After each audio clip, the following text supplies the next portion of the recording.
Number 30 Kansas 2024 preview, plus news and notes from across the country on Good Morning College Football.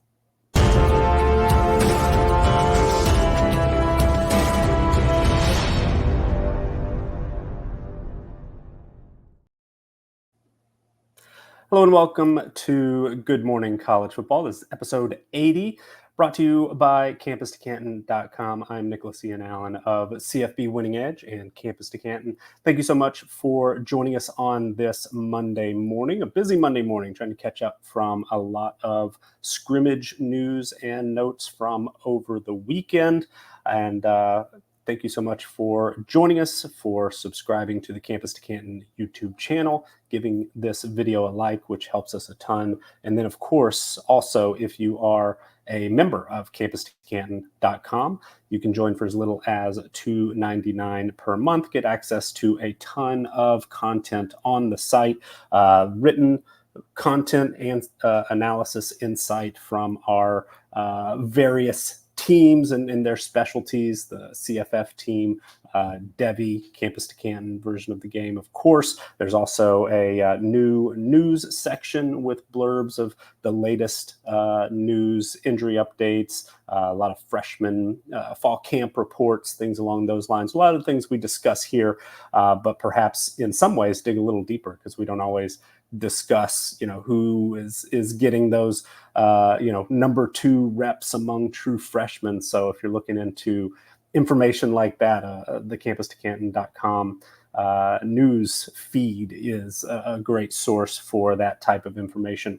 Also, we've got a range of tiers that go all the way up to our All 22 and C2C Winning Edge tier packages, which give you access to everything we discuss here on Good Morning College Football in terms of our team previews, our CFB Winning Edge team profiles, our returning production database, our stat projections as well. Those come in handy if you're looking to compare, how our analysis or how we build those based on the 3-year history of each team, head coach and offensive play caller, how those may differ compared to some of the other sources that are out there.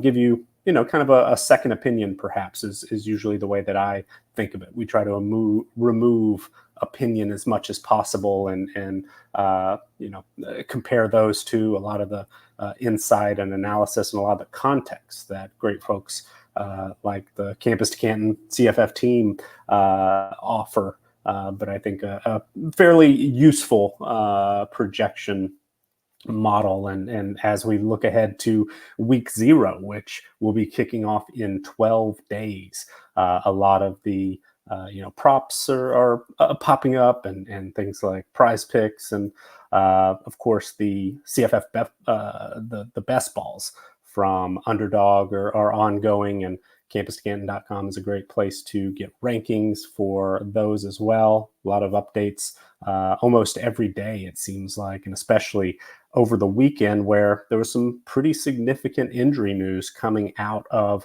fall camp at Texas A&M, and that is where we will start with multiple reports, including Max Olson and Pete Thamel of ESPN, indicate that Texas A&M running back Rueben Owens is expected to miss the 2024 season due to a lower body injury that he suffered over the weekend. If you were just to look at the stats from last season, even looking at our returning production database, you might be a little bit surprised if you haven't been paying much attention or maybe didn't know Owens as a high school recruit.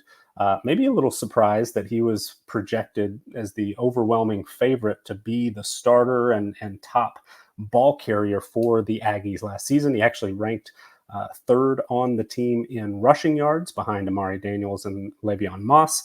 Also 3rd on the team in rushing touchdowns. Did have 101 carries played in every game for Texas A&M last season, but averaged just 3.8 yards per carry for 385 yards, and did provide a little bit of production as a receiver out of the backfield as well. Had 12 catches on 16 targets for 109 yards and 0 touchdowns. That actually factored a little bit higher than both Daniels and Moss in terms of receiving yards. Daniels, no, actually, I take it back. Owens was the leading receiver among that group. So, nevertheless, Owens was projected to be the starter, expected to take a big step forward in his true sophomore season.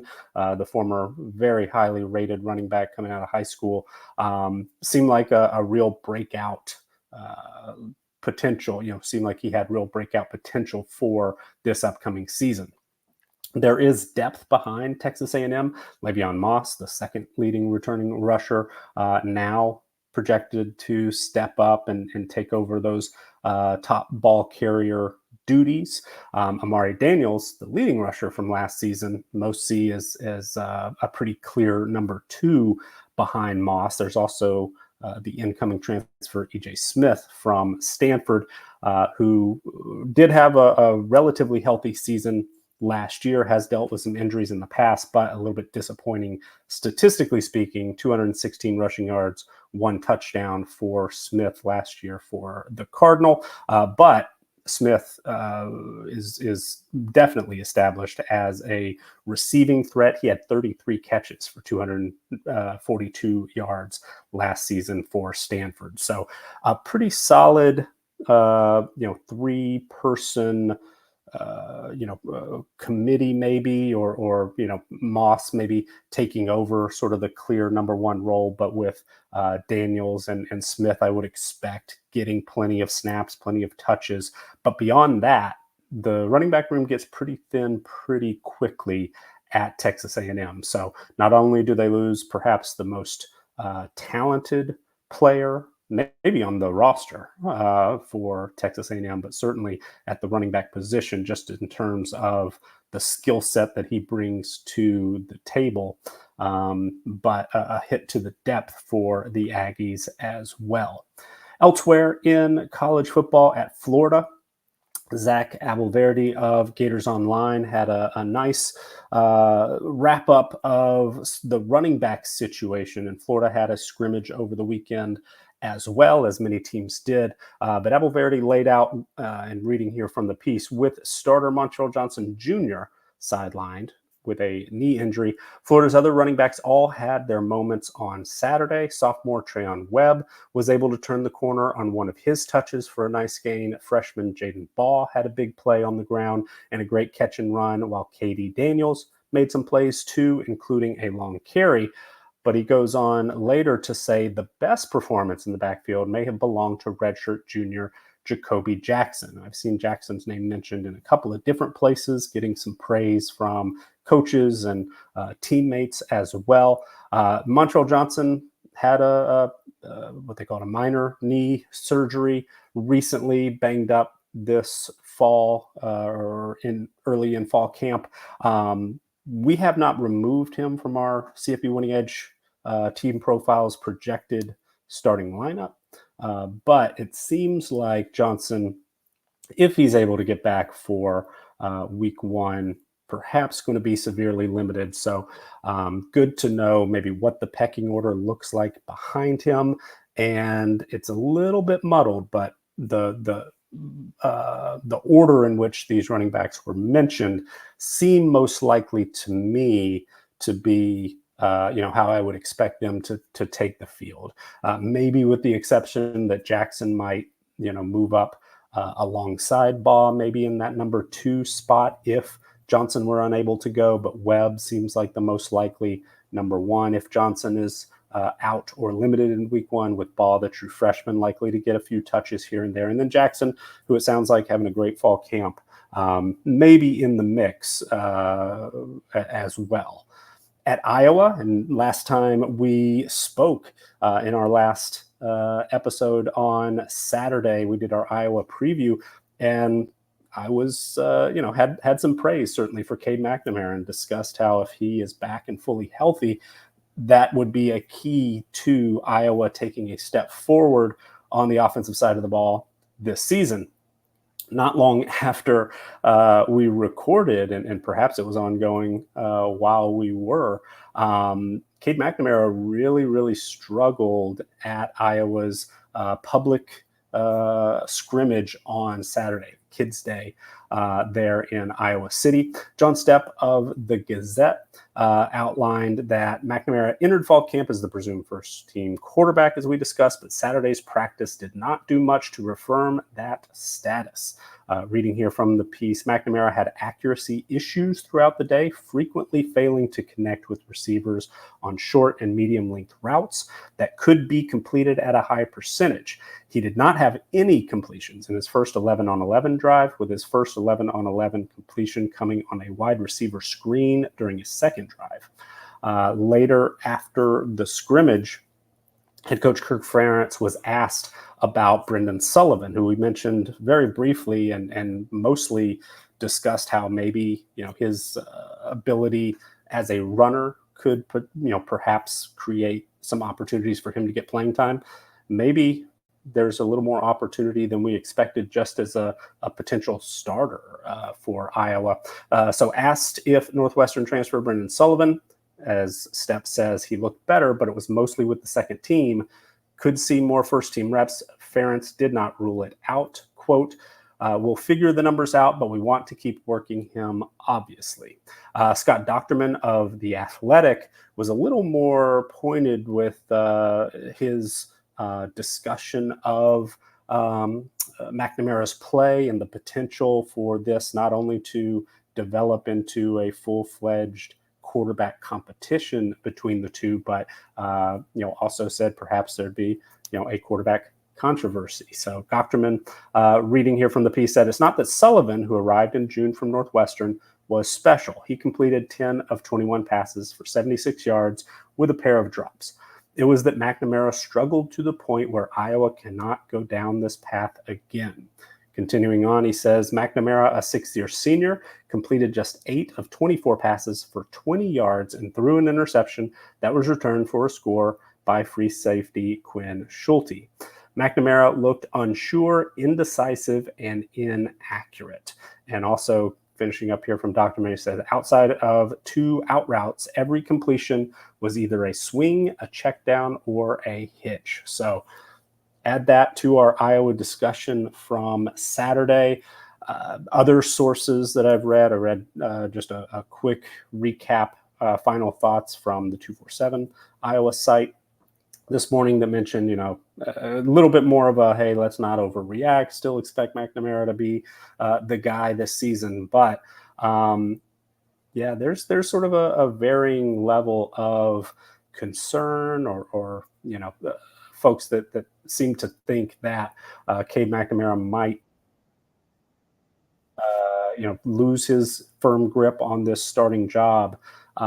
Maybe not immediately. Maybe McNamara is still expected to get that start in week 1, but there sounds like a chance that Sullivan at least could play his way into more snaps early on, and who knows, at that point, if he outplays McNamara, if McNamara continues to struggle, might have an opportunity to wrestle that job away. So we'll keep that in mind as we move forward as well. A few other notes from the West. Arizona, another positive update about Tet McMillian, the All-American wide receiver for the Wildcats. Jason Shear of Wildcat Authority over the weekend said McMillian was basically a full participant in practice, non-contact red jersey, but participated in nearly everything. So after a lot of concern early in fall camp following his injury this spring, we're getting a few positive reports back to back. There was a while there where it looked like maybe McMillian was maybe not going to play. Certainly by week 1, there were some, people were talking about, is this a Rob Gronkowski situation? Some growing fears that maybe we wouldn't see McMillian for a significant chunk of the season. But things are sounding like they're trending in a far more positive direction, perhaps to the point where now McMillian's going to be at or near 100% by the start of the season. So that's certainly good news. At Washington State, there is an ongoing quarterback competition there between John Mateer and Zevi Eckhouse. And, a lot of college fantasy football folks paying very close attention to these practice reports. And Jamie Vinnick of KookFan.com does a great job of compiling, day-by-day stats, who completed how many passes and all of that. Throughout the course of the competition in fall camp, it sounds like John Mateer has a slight lead over Eckhouse. There's also been a little bit more discussion of the young quarterbacks behind the two. But the situation is expected to be resolved, or at least a week one starter named by next Saturday, according to Vinnick and the coaching staff there. So we'll certainly be keeping an eye out for that. But this time next week, it sounds like perhaps we'll know whether it's Mateer or Eckhouse expected to get that first snap of the season for the Cougs. Vinnick also wrote up the wide receiver situation, which we have discussed a bit in the past, especially with Carlos Hernandez expected to miss a significant chunk of time due to a recent lower body surgery. Vinnick says WSU played it safe and only sparsely used Kyle Williams on Saturday. Williams' role is locked in as a starter, and that opened the door for some younger receivers to turn in massive scrimmages. Chris Barnes was a name that stood out. Jake Dickert, the head coach, quoted here in the piece saying, Chris Barnes will get every opportunity to get in the rotation as we go forward. I thought Chris Hudson continued to show that he can be an inside or outside player, and we need him to be a big-time playmaker. We know what Kyle can do when Kyle is going. We need Kyle to get 8 to 10 touches a game. Hudson has been getting more reps on the outside after competing for playing time as a slot receiver, but with Hernandez down, sounds like Hudson able to change, focus more on the outside position full time, except Dickert says, can be an inside or outside player. Continuing here, quote from Dickert, BG, Brandon Ganisamuthli, and as always, my apologies if I mispronounce a name. BG, I said in the team breakdown, he took a step from being a track athlete to finally being a football player, and I'm proud of that kid. Vinnick continues with Hernandez's injury. Hudson has slid outside, opening the door for Barnes to get more reps on the inside. Hudson was stellar on Saturday with 6 catches for 102 yards and 2 touchdowns. Barnes, as Vinnick says here, hauled in 4 passes for 72 yards and a score. And BG had the biggest play of the day, a 58-yard touchdown as part of a 5-catch, 99-yard performance. So lots of receivers likely to get action in that offense. Kyle Williams being the expected number one target for most, but the slot position, of course, has been very valuable. So curious to see how that all plays out, of course. At Nevada, one of those teams kicking off for week 0, just wanted to note that according to Shannon Kelly of Nevada Sports Net, during the final 30 minutes of Friday's scrimmage open to the media, as Kelly said, Brendan Lewis took the majority of snaps at quarterback. That's not a surprise to us.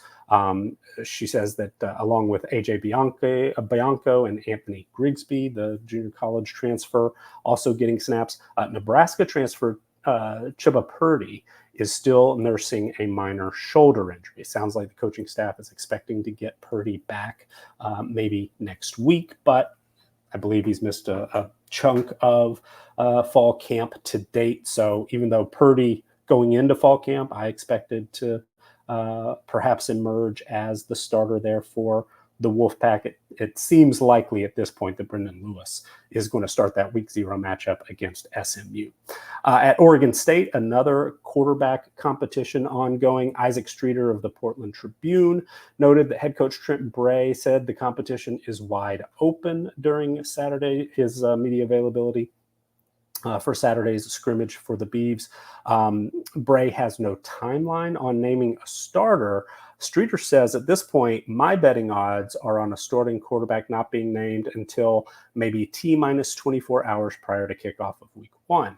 However, Streeter said, noticing how things played out during the scrimmage, Giovanni McCoy, the transfer from Idaho, got the first reps with the projected first team, and he only manned 2 drives. So as Streeter put it, that's kind of what we normally see of a expected number 1 quarterback who they don't want to get injured with any extended reps during a scrimmage. And that perhaps is a note. I meant to say this at the top, but with these scrimmage reports, it varies program by program how much guys get reps, how many players sit out, whether or not that's a significant injury or something that we really should keep in mind. We also try not to overreact to every little bit of news. There are reports coming out of Boise that Maddox Madsen got the first team reps over Malachi Nelson in the scrimmage for the Broncos on Saturday. I'm not ready to overreact to that news. Also, every player held out due to a minor injury. An example of that, Keandre Lambert-Smith at Auburn did not participate. Sounded like he, had been dealing with a lower body injury for a little while. But there are plenty of reports out there that so-and-so missed the scrimmage or they held this player out. It's not exactly the same situation in the spring game where a lot of starters, they just don't even want to risk it and let those guys sit out.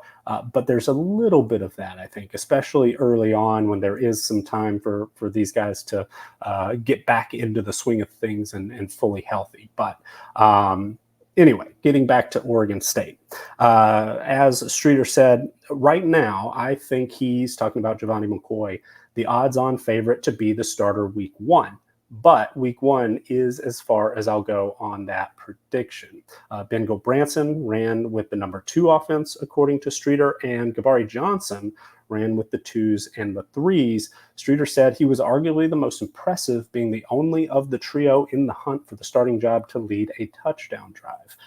And this is not the only mention of Johnson throughout this fall camp, and maybe dating back actually to late spring, where Johnson seems like he is consistently the one of these 3 expected competitors for this job to make the biggest plays, have the more explosive offense under his direction. So perhaps it's just he's not as consistent in practice. That's me speculating.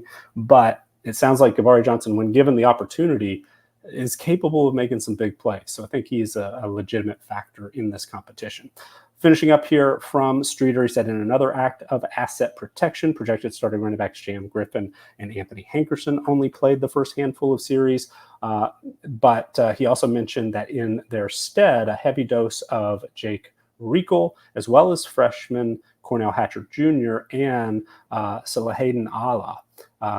And Streeter says Allah in particular was named a standout by Griffin from his post-scrimmage press availability. And we've seen Allah mentioned multiple times from other sources as well. The rival site, the 247 site that covers Oregon State, all of those have expressed some kind words, observations about Allah specifically. I've been drafting Cornell Hatcher a little bit higher in some freshmen and supplemental drafts. But it sounds like Allah is getting a little bit more buzz at this point in fall camp. All right, so we are going to turn our attention here to the Kansas Jayhawks and previewing the number 30 team in our CFB Winning Edge Team Strength Power ratings, and get the graphic changed here for Kansas. Yeah, so Kansas, as of this morning at DraftKings, the win total for the Jayhawks regular season win total is 8. Our Big 12 rankings, our projections are so wide open that for the most part, every team in that you would expect to be in the mix for a Big 12 title, which I absolutely believe that Kansas could be, we end up coming under those regular season win total projections. But in Kansas's case, it is very, very close, and we'll dig into those numbers here shortly. But elsewhere across the projection landscape and preseason rankings from media outlets, there's a little bit of a range here. It starts at number 17 with ESPN's Football Power Index, the highest that I have seen at this point for the Jayhawks. Stuart Mandel of The Athletic has KU 20th. He had KU 20th in his post-spring and post-spring portal rankings at The Athletic. Athlon Sports had Kansas 21st. EA Sports and also ESPN's Mark Schlabach in his post-spring power rankings had Kansas 22nd. PFF has top 25 rankings out now where Kansas is 23rd. The K-Ford ratings have the Jayhawks 26th, as does the Sporting News. Or actually, I misspoke there. The Sporting News, I believe, is 23rd. K-Ford 26th. ESPN's SP Plus, kind of interesting how FPI and SP Plus, but Bill Connolly's numbers have Kansas 37th. And then on the low end of what I've seen, and there were some, barely missed the rankings and whatnot, but among the computer projection-based systems, the lowest that I've seen is BetaRank has Kansas 45th. So a bit of a range there between 17th and 45th, depending on your ranking of choice.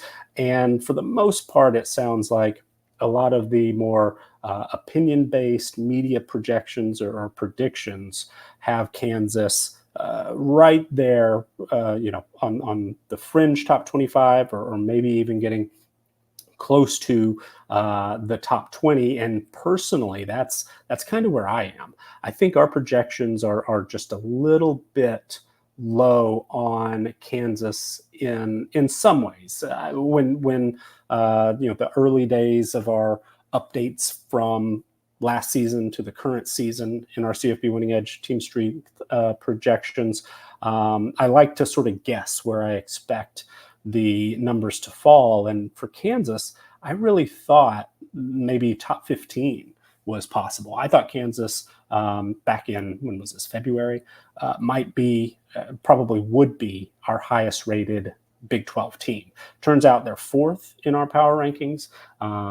We've discussed the three teams ahead of them already this season. A little bit of a surprise to me, as well as others, I'm sure, with a couple of those. But Kansas settling in at number 30 currently, and let's pull up our CFB Winning Edge team profiles here. Discuss how the Jayhawks season went last year. As you can see here, Kansas ranked 25th in overall team performance last season. So our we dig into the advanced stats, try to assign a grade for each team based on how well it performed on the field, looking only at the numbers, take away all of the talent numbers, the roster strength.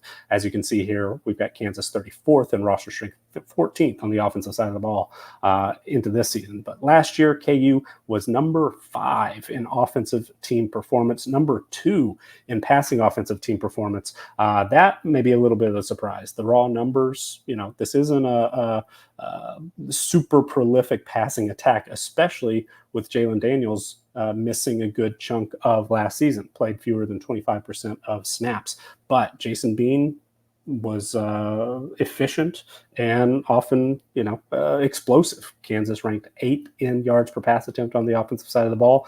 That was a big piece of that number. But overall, the numbers were very, very solid on the offensive side of the ball. 14th in rushing offensive team performance as well. Devin Neal, getting him back is huge for KU this season, but he's not the only running back, of course, who's going to be playing a key role this year for the Jayhawks. Defensively, there's a little bit of room for improvement. 74th in defensive team performance last season, 64th against the pass, 89th against the run. If you look, statistic by statistic, there were a lot of top 25 and a handful of, a few top 10 finishes on the offensive side of the ball. In scoring offense against FBS opponents only, in the regular season only, Kansas ranked 26th. Yards per play in those same scenarios, number 8 nationally. Points per drive, according to Brian Fremeau of BCFtoys.com. Again, FBS opponents only, regular season only, but with garbage time filtered out. Kansas was 22nd in points per drive, 8th in yards per pass attempt, as we said, 11th in success rate, according to collegefootballdata.com, and also number 5 in EPA per play, or the EPA per play equivalent at collegefootballdata.com, they call it PPA. Defensively, things took a significant step back there, with scoring defense 61st being the best of these key stats that we often reference. Yards per play allowed 76, points per drive 91st, yards per pass attempt 63rd, success rate 112th nationally. That is a major area of emphasis, you would think, this season. And then EPA per play 81st. So on margin, on net, for a lot of these, we're getting top 20, top 25, but a couple of areas where some real room for growth potentially. Scoring margin 39th last season, net points per drive 50th. That, to me, that might be my favorite stat, and that is one Kansas is definitely going to need to improve upon if they're going to make a real run at the Big 12 championship this year. And 43rd in net success rate, with that defensive success rate against really dragging down the numbers there. Scrolling into the center of our team profiles, all the way down to our 2023 results, taking a look at the post-game win expectancy numbers from collegefootballdata.com. This Kansas team deserved its 9 wins last season. Played more like a 10-win team if you were to round up that 9.92 second-order wins based on adding up all of these post-game win expectancy numbers, where you get a full win of credit for that 100% against Missouri State, 0.99 for the victory against Illinois, 0.93 against Nevada, on and on. So Kansas was definitely outplayed against Texas, 0% in the post-game win expectancy there, but then 31% against Oklahoma, and against, had a typo here, my apologies, 31% against Oklahoma, fortunate there perhaps, but took care of business against Iowa State despite the close final score. Lost Texas Tech, another game in which Kansas outplayed its opponent but came up short. K-State, close game, but the Wildcats controlled that one, statistically speaking, but finished strong with big wins over Cincinnati and a solid UNLV team as well in the bowl game. So overall, most, with the exceptions perhaps Oklahoma State and Texas Tech, but a lot else went according to plan, according to how you would expect it to play out. The Oklahoma game, maybe I misspoke there. There were a few results. One game where, statistically speaking, you wouldn't expect Kansas to win. Often, if you were to replay that game 100 times, 1,000 times, those post-game win expectancy numbers you would expect based on that final box score for Kansas to beat Oklahoma just 31% of the time. But against Oklahoma State and Texas Tech, things went the wrong way, despite Kansas outplaying those teams with post-game win expectancy numbers in the 80s on both of those. But grand scheme of things, the final record, not much different than you would have expected, statistically speaking. So who's coming back from that 9-win Kansas team? And we kind of glossed over it, but maybe we should mention as often as possible. It wasn't that long ago where a 9-win Kansas team sounded just like the farthest thing from what we would expect to see. But Lance Leopold and his coaching staff have done an excellent job. It's going to be interesting to see what the offense looks like, if there's going to be much different with Andy Kotelnicki moving on to Penn State. I'm not expecting much different. I think they'll continue to be an innovative offensive coaching staff, and there is a lot to build around, especially if Jalen Daniels is fully healthy. Daniels, as you can see here, only played in 3 games last season. The numbers were great: 9.4 yards per attempt, 5 touchdowns, 1 interception. completed nearly 75% of his passes. And in some ways, the biggest loss, I think, for Kansas is Jason Bean, having somebody who can step up and be your starting quarterback, be an explosive passer. 10.7 yards per pass attempt is elite. If you can do that, I mean, you're likely to lead the country in that category. So the overall numbers weren't huge. 2,138 passing yards, 18 touchdowns, did have 7 interceptions. But the ability to make big plays through the air, explosive passing plays, in large part due to the ability of this team to run the football with Neal, with Bean, who I think legitimately was one of the fastest players in college football. That created a lot of opportunities down the field. Jalen Daniels, his passing ability, previous seasons, what we've seen from Daniels, a little bit more established as a passer. So I think that actually might help. And not that teams did a great job of taking away the run from Kansas last year. I mean, Devin Neal, 1,280 rushing yards, 16 touchdowns. Daniel Hinshaw Jr., the backup running back, had over 600 yards and 8 scores on the ground and 121 attempts. That's one of the more that's one of the best running back duos in the Big 12. Very, very solid. Both are on the Doak Walker Award list, I believe. But Neal has the All-American potential. Nevertheless, if Daniels, is back and fully healthy, and his back injury has been a question. We're getting some positive reports out of fall camp.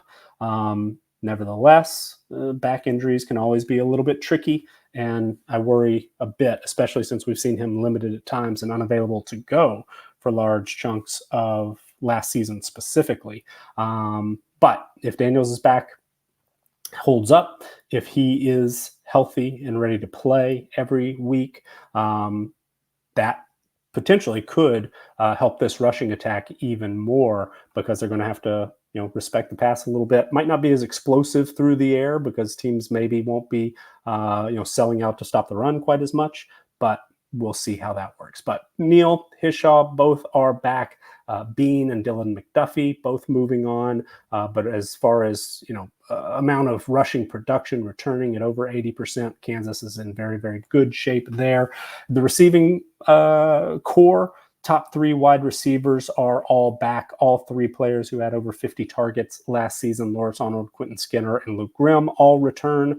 Arnold was the most productive, with the team leading 44 catches, 782 yards, and 6 touchdowns. Skinner provided the most as far as big plays, averaged over 20 yards per catch, just 2 touchdowns. But Luke Grimm, solid, 555 yards. All 3 had over 550 yards. Grimm tied Arnold for the team lead with 6 touchdowns. Neal back as a productive receiver, 25 catches. Trevor Wilson returning. The tight ends, Jared Casey and Trevor Cardell, likely to see a little bit more production, replacing Mason Fairchild, who's the only significant loss to this group at the tight end position. But a lot of experience coming back there as well. Didn't lose a ton to the transfer portal either. So this Kansas offense, for the most part, in really, really good shape experience-wise.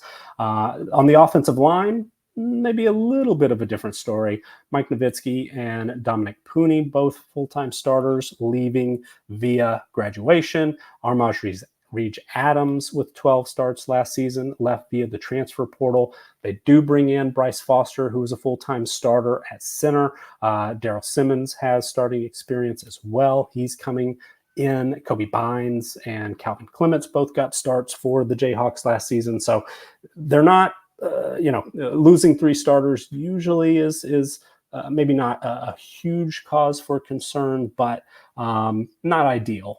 Nevertheless, Kansas bringing back several players and adding a couple who have that starting experience as well. But on the offensive side of the ball, if you were just looking at raw returning production, Kansas was top 40 nationally, 39th overall, 71st when we adjust for incoming transfers across the country, because the Jayhawks weren't super active other than a couple of pieces on the offensive line bringing players in. But if we were to put in Jalen Daniels' 2022 numbers, his impact, these numbers, of course, would rise based on that. So even though Kansas is 76th in overall returning production, 71st on the offensive side of the ball, getting Daniels back is key, and perhaps these numbers kind of underrate the experience that Kansas has returning.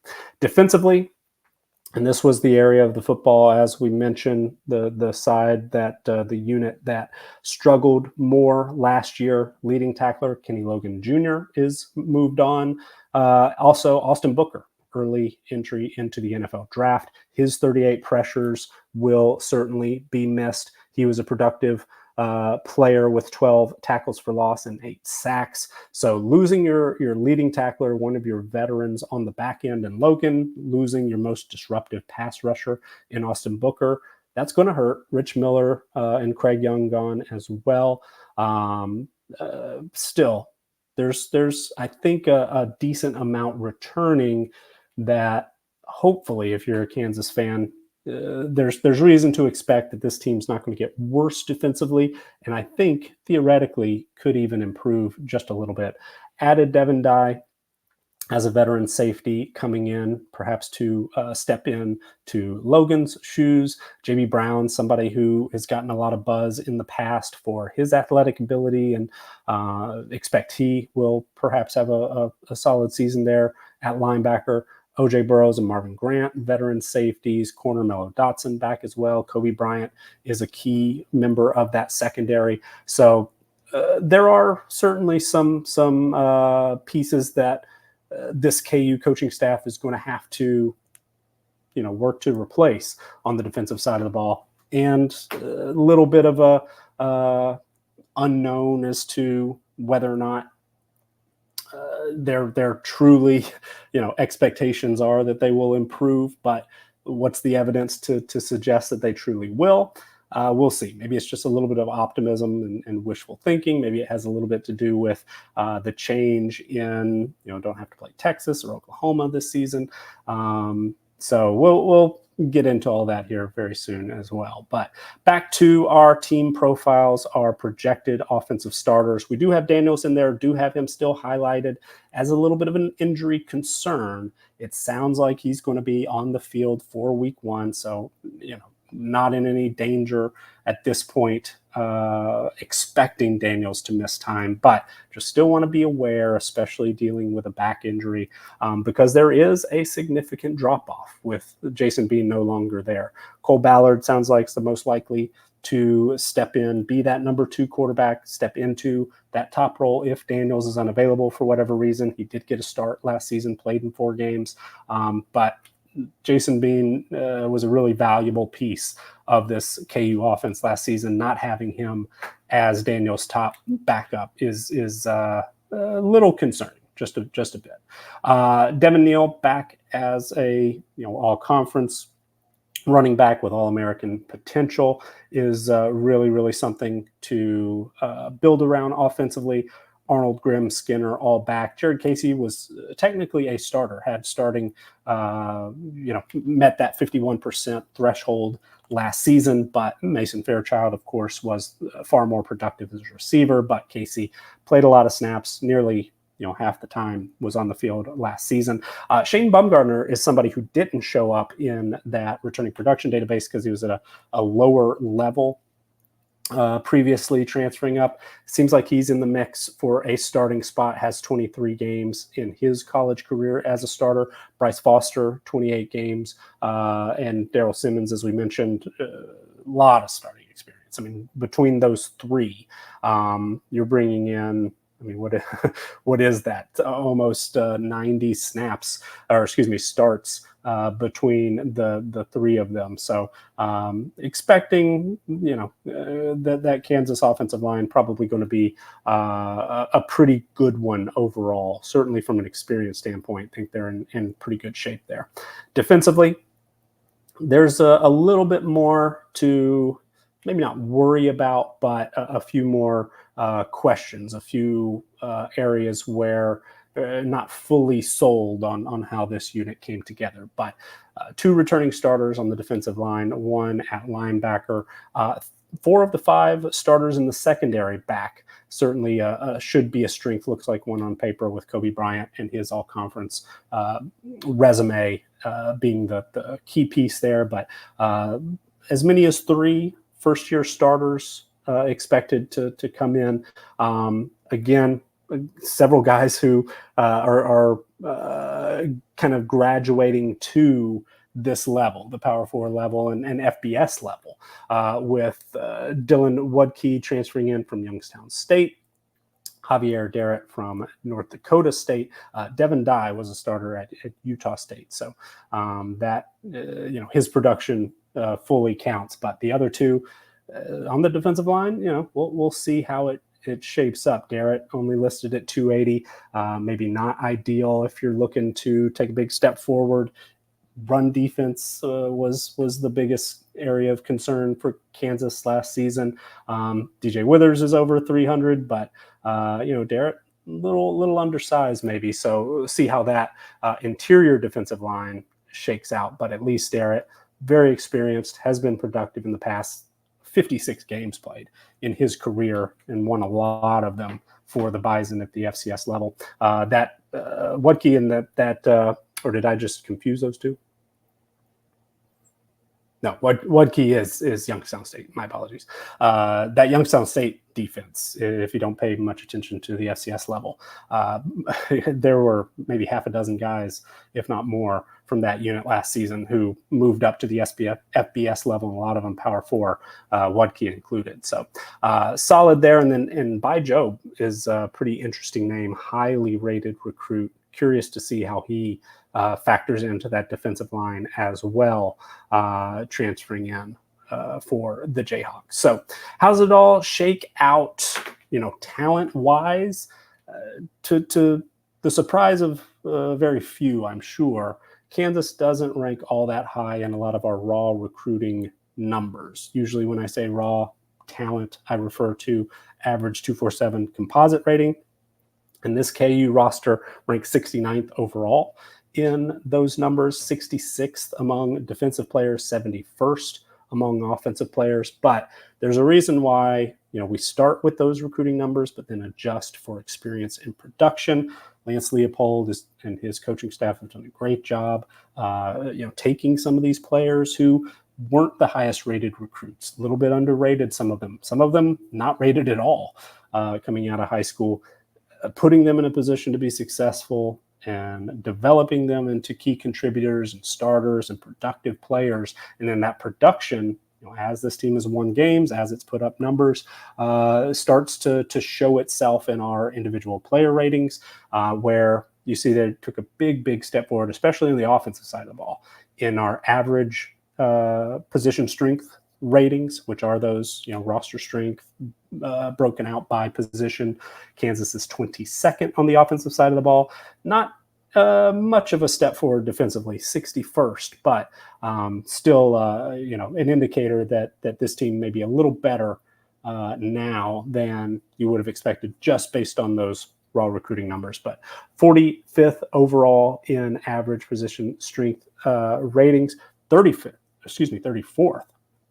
in roster strength for Kansas. Weighted a little bit different with the quarterback position being key. And, Jalen Daniels, based in part on, some of the work he did prior to last season, has improved to a 95.5 rated player, according to our video game ratings. Similar in scope to the EA Sports College Football 25 ratings. Not exactly the same. We do allow players to break through, past 99. As you can see, Devin Neal's over a 100 rated player, but similar in concept. And we're definitely an influence when we started those in 2018. So how does it look week by week, game by game? Kansas gets a very manageable schedule. And even though we are under officially the 8 wins, we've been projecting these win totals every season since 2021. We have a way of doing it where we project the point spreads using our team strength ratings, and convert those point spreads to projected win percentages, similar to what we discussed with the second order wins and post-game win expectancy numbers. These are just on the pregame side of things. Add them all up. We expect Kansas to take care of business against a new FCS school, Lindenwood, in week 1. So get full credit for a win there. Illinois, a little closer to a toss-up, so 0.58 wins, 58% chance there, 0.75 against UNLV, that rematch of the bowl game. So add all these up, and as you can see, Kansas is favored in these games far more often than not. We actually have the Jayhawks favored in 10 matchups, with only West Virginia and K-State being favored against Kansas, both of those being closer than a 1-point projected point spread.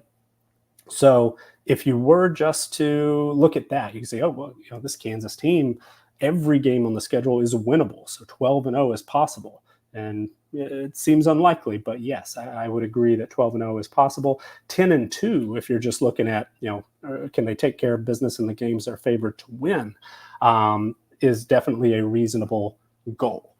That said, that's why we've added a sort of adjusted win total projection. We tried to get a little bit better on the extremes, even though our traditional way of doing it since 2021, we're 60.4% across college football, across the FBS level. With those projections, we were 55.6% last year. That, I think, is a solid overall number, even though it was our worst of the 3 seasons. So we are officially, as far as those projections go, under 8 for Kansas. But if we use our newer method and something we're testing this year, it has to do with, who's the projected favorite. And Kansas, if we give a 10% of a win bonus for each matchup in which a team is favored, a 10% of a win penalty for each game in which a team is an underdog. Kansas is 10-2 in that scenario, so +8. So if our adjusted sort of test case scenario for win total here pushes Kansas into the 8.6 range as far as that projected total goes. But as I said, 10 wins seems like it's still going to be tough, but seems like a reasonable goal. The schedule sets up very, very well. 71st in our strength of schedule ratings. You can see, some of the key teams that are not on this regular season schedule. Utah being one of them, Oklahoma State being one of them. Teams that we've already discussed. UCF, who is our preseason highest rated team in the Big 12. Again, a surprise to many, not our opinion there, just how the numbers shook out. But that's the 3 teams rated higher than Kansas in the regular season. And we've got, as understandable, Kansas favored just about everywhere else. K-State, we are lower on than most. We've discussed that plenty here in the past on the CFP Winning Edge podcast. Big 12 preview went really in depth on why that is. So that game is a toss-up. A lot of folks think K-State is going to be favored there. And I should mention a key piece here, and I always forget to bring it up, but these do include adjustments for home field advantage. And yes, Kansas is not playing its games at its traditional home field, playing their games at Arrowhead Stadium in Kansas City. So that is a something to be aware of. It is possible that we are giving Kansas a little bit too much of a home field advantage adjustment there, because there is going to be some travel. There is going to be some unfamiliarity, at least early in the season. So do keep that in mind. But as it stands right now, in sort of our traditional way of doing it, Kansas favored in 10 games. We have them coming up just short of 8 wins. But I think 8-4 is a very likely outcome. The way the schedule sets up, 8-4 maybe as a floor is the expectation, I would say. So I'm not, don't have a high level of confidence we're going to be able to put under 8 in the win column for Kansas this season. Seems like the schedule sets up really, really well, and especially if Jalen Daniels is healthy, this KU team, I think, is going to be in the mix for a Big 12 title. And probably if they were able to get there, going to play one of the teams that they were able to avoid in the regular season. So we'll see how it all shakes out. But excited about this Kansas team in 2024. All right, so that is going to do it for us today. Again, thank you so much for joining us on this Monday morning. We'll be back on Wednesday after some travel from tonight into Tuesday morning. Try to make sure we catch as much news as possible on any of these, post-scrimmage reports coming out, or as teams are transitioning from fall camp to game prep. That's the situation at places like Florida State, Georgia Tech, Nevada, SMU, New Mexico. I'm missing somebody, I'm sure, but those week 0 teams kicking off soon, they're turning their attention to their opponents and moving away from that traditional fall camp situation. Other teams are going to have second scrimmages coming up this weekend, and then they will start to make that transition, preparing for opponents week 1. And as much information as we can find from beat reporters, team sites, all of which are doing a really good job trying to unearth that information. We'll see what we can do, pass that along, and we'll get back to it on Wednesday. So thanks so much for joining us today. Thanks for subscribing to the Campus to Canton YouTube channel, for giving this video a like, and also especially if you're considering a membership at campustocanton.com. You can join for as little as $2.99 per month, get access to content written on the site, rankings, tools, all kinds of great stuff there. And if you want access to all 134 FBS teams of the team profiles that you've seen here, the returning production database, our stat projections as well, you can become a C2C Winning Edge or all 22 tier member to get those. So everyone, I hope have a wonderful start to your week, a wonderful Monday. We'll be back on Wednesday to talk our number 31 team, the Florida Gators, as well as more news and notes from across the country on Good Morning College Football. Thanks so much. Take care.